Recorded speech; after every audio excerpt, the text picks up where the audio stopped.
Hello paper lovers, so it's Sunday and I finally got around to making a video on how to make paper. I'm going to show you guys how to make two different kinds. The one with more texture and the more smoother ones. So, let's get started. First, I just take paper that I'm not using or have no use for them. Usually I search inside of my scrap box bin. It is a really good way to get rid of your scraps, by the way, just saying. And then I tear it into little pieces. Some places tell me to tear it like at a specific 2 inches. I don't really pay attention to that stuff. I just tear it until it's small. So do that. Yeah, and we'll be right back with the setup. So this is my setup. I just have a little table set up for it. You have where your pulp is going to go into. I recommend that you get a higher one, but this is all I had, so I may do. You're going to need a baking tray, and honestly, this is an actual paper making kit, and so is this. This is a smaller one.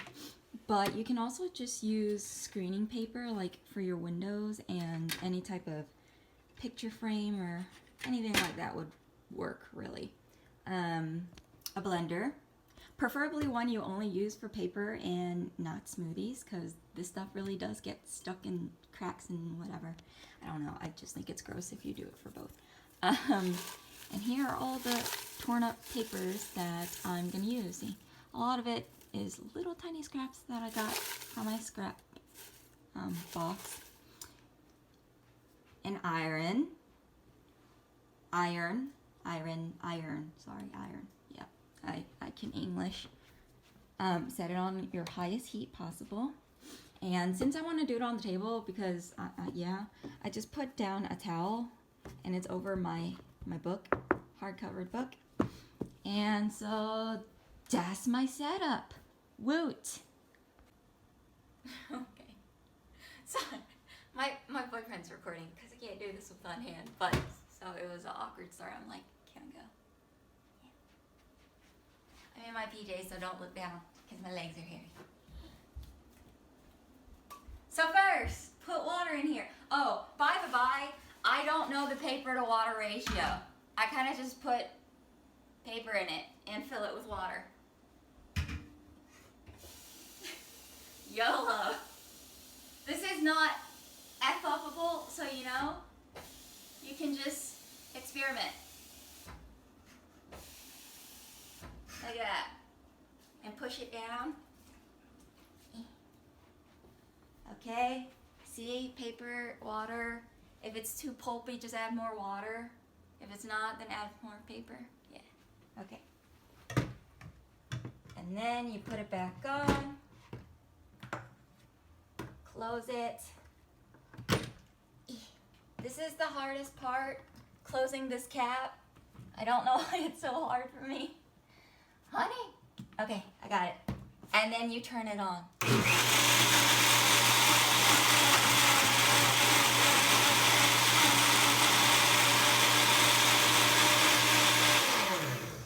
Alright, so for the thicker paper, you're gonna do it only until you see it's still kind of got little pieces in it. But if you want the smooth, thinner paper that I showed you, you're gonna have to keep going until all of this kind of dissipates.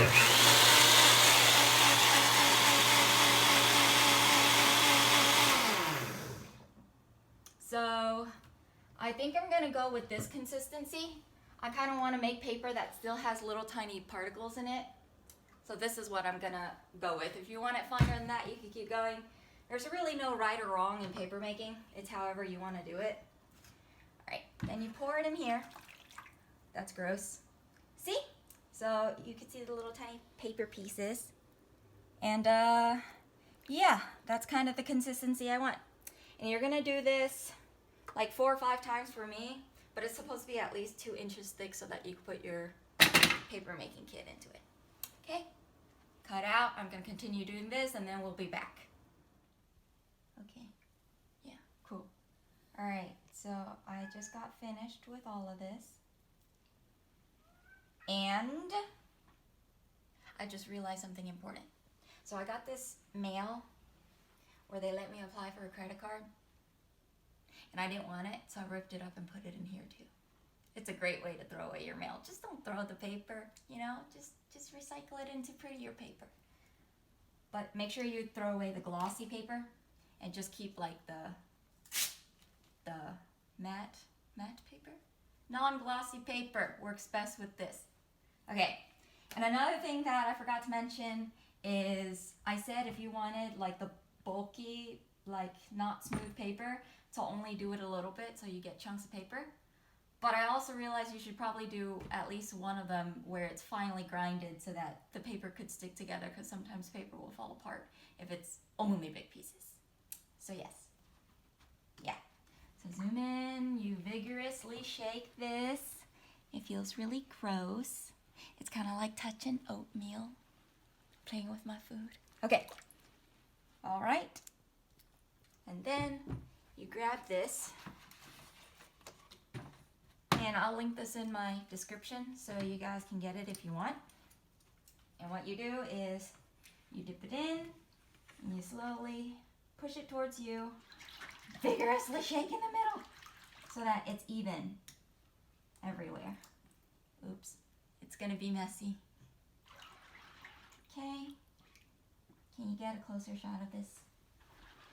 Like, you see how like I'm kind of looking inside the frame to see if there's any spots that are thicker or thinner than the others.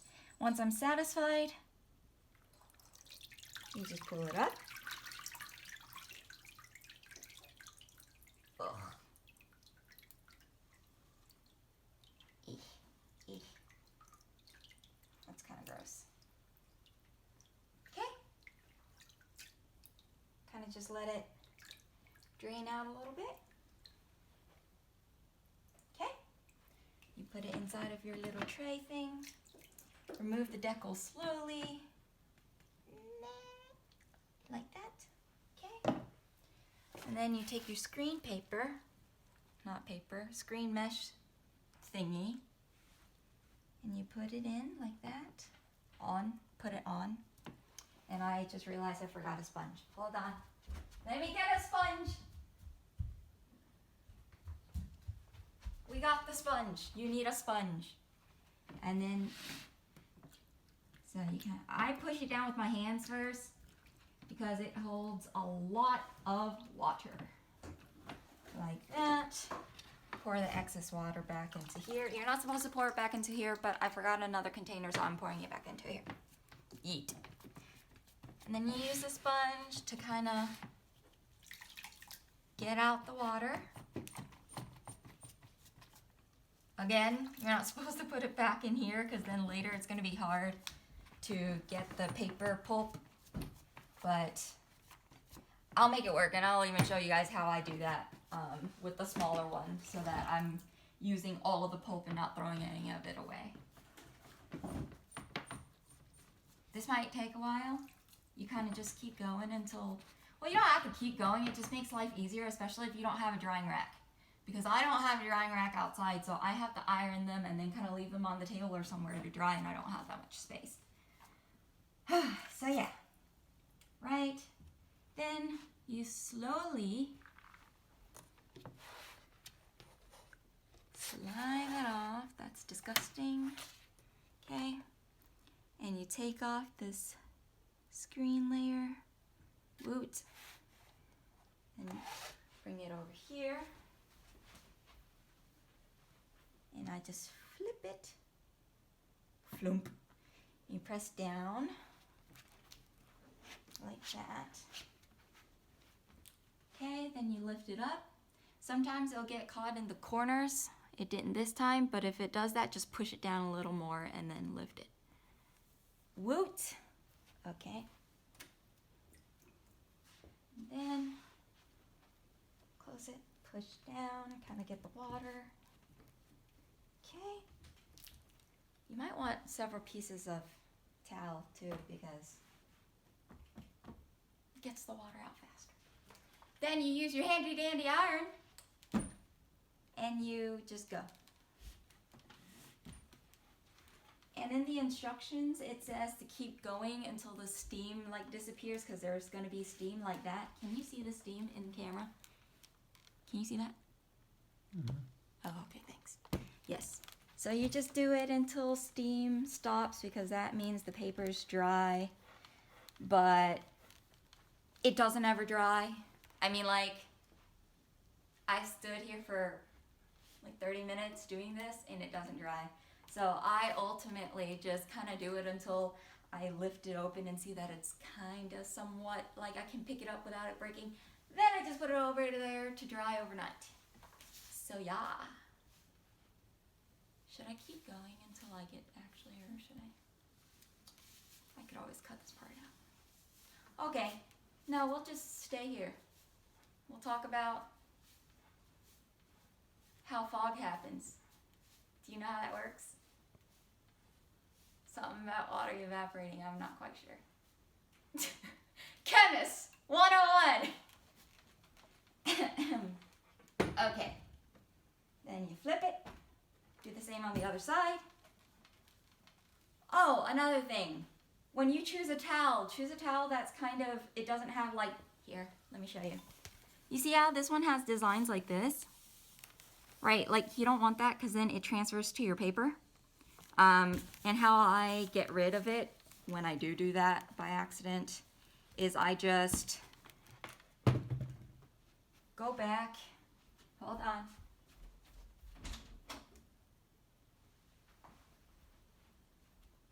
Use another towel and put that towel over this and iron this, and then it'll go away, or it should go away. But I mean, if you're into cool patterns, it would give you a cool pattern. So yeah, oof. See? It kind of went away already. And that's all you have to do to get rid of that.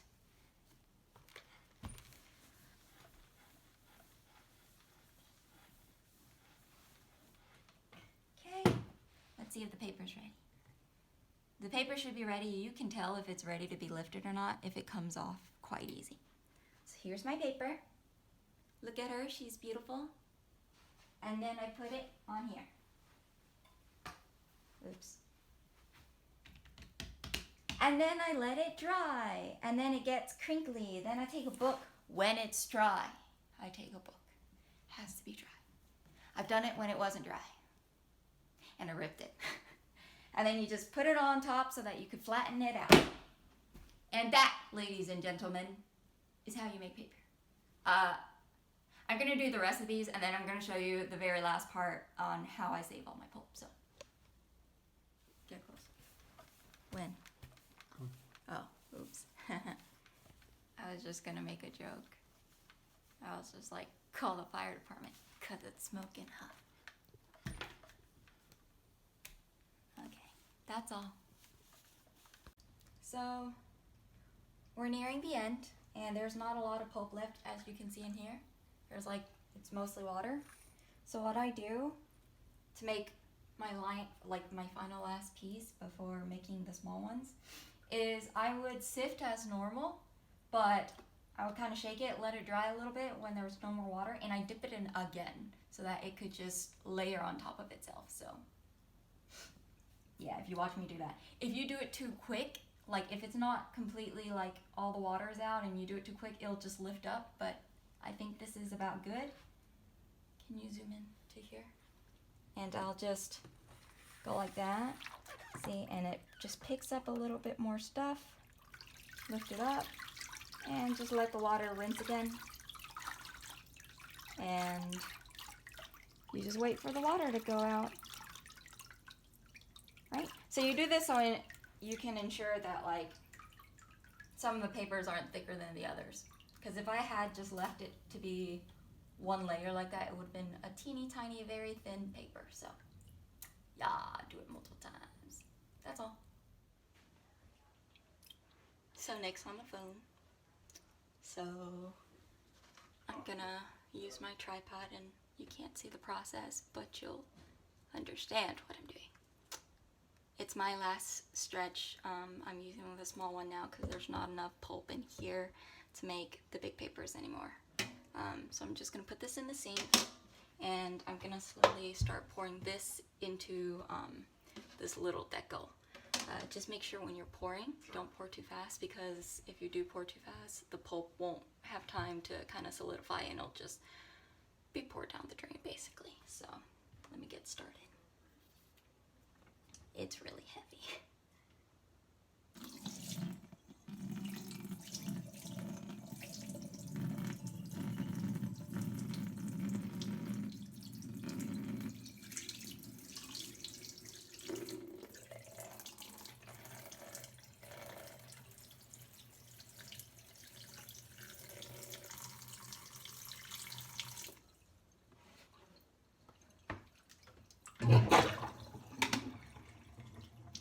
Oops. Well, I just lost all my pulp just then. And that's why you don't do it heavy.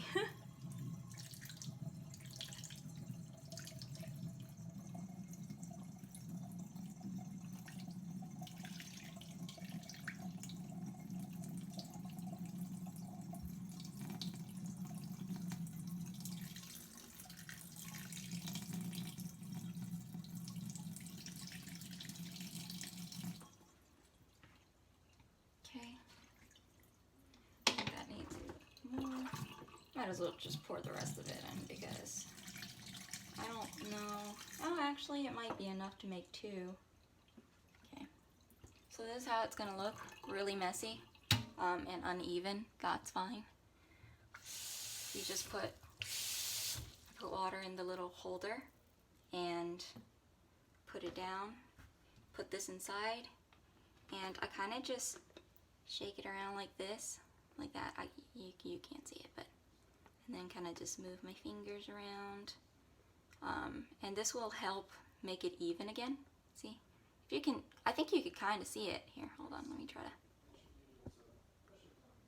Yeah, so it smoothed itself out. So yeah. Now I'm gonna lift it up, and voila, you got a small one.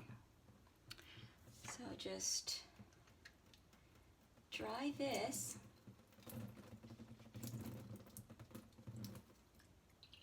Slip. Okay. And then put in another piece and just do that again. I think I have enough left in here to make one more.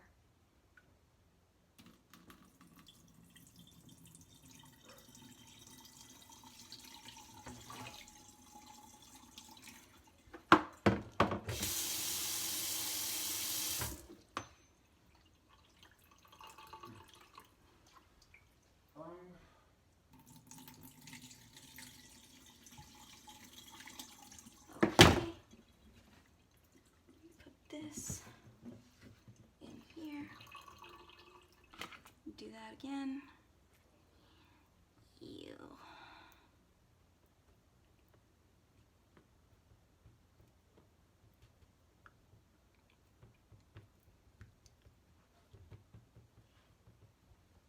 Okay. Lift up. Yes, that's how we will pay it. There you go, that's it. So I used all of my pulp, except for some that I lost down here because I did it too heavy. But basically, that's all you do. Pretty straightforward, pretty simple. I hope everything made sense, and I hope you guys can make your own paper. Again, I'll link everything that I used down below, but you can't just use something that's like homemade. I see a lot of people make their own paper making screens and stuff, so yeah, that's all, paper lovers. Until next time.